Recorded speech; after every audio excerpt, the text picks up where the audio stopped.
Hello, my name is Dan Colgan, and I'm the organist and music guy here at Gloria Lutheran Church in Olympia, Washington. Today is February 26th, and the hymn I would like to look at is Take Up Your Cross, the Savior Said, number 667 in our ELW hymnals. This is the opening hymn used in worship this coming Sunday. The text of this was written by Charles W. Everest when he was only 19 years old. Everest was born in Connecticut and lived from 1814 to 1877. He was a student at Trinity College in Hartford at the time of its writing. He went on to graduate and eventually became ordained in the Episcopal Church. He was also involved for the Society for the Increase of Ministry. Originally, this was a poem, and it was in a collection entitled Visions of Death and Other Poems. It made its first hymnal appearance only 2 years after that was published in the Union Hymnal in 1835. It then went on to be one of only 2 American hymns represented in the very important English hymnal, Hymns Ancient and Modern.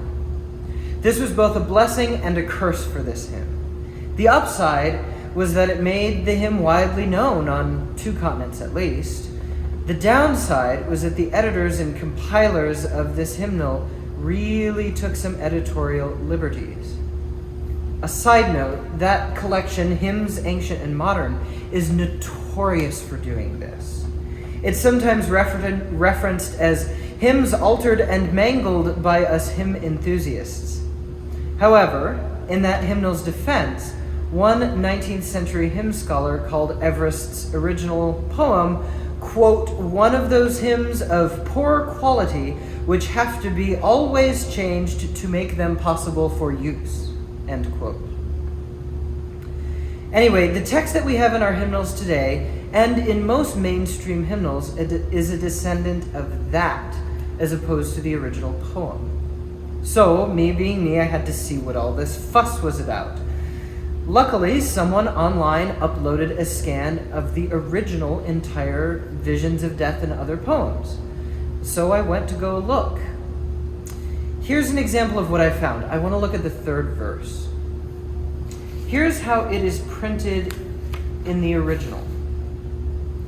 Take up thy cross, nor heed the shame, and let thy foolish pride be still. Thy Lord refused not e'en to die upon a cross on Calvary's hill. Here's our 3rd verse as printed in the hymnal. Take up your cross, nor heed the shame, nor let your foolish heart rebel. For you the Lord endured the cross to save your soul from death and hell. The tune of this can be just as varying as its text. The tune that we have printed here in our hymnal is Bourbon, which is an old shape note tune from Bourbon County, Kentucky. Our congregation doesn't really know that tune and doesn't sing it particularly well. I've tried. So, on Sunday, we will be using Wareham, a much more familiar English tune.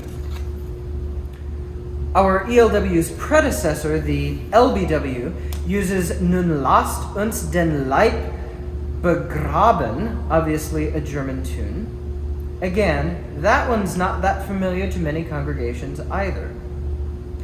So I looked this hymn up on hymnary.org, which is a hymn database that compiles these things and looks at hundreds of hymnals. They list the most popular tunes for this text as Breslau, a different German tune, and Quebec, neither of which appear with any text in our current ELW hymnal at all. So today, let's take a tour.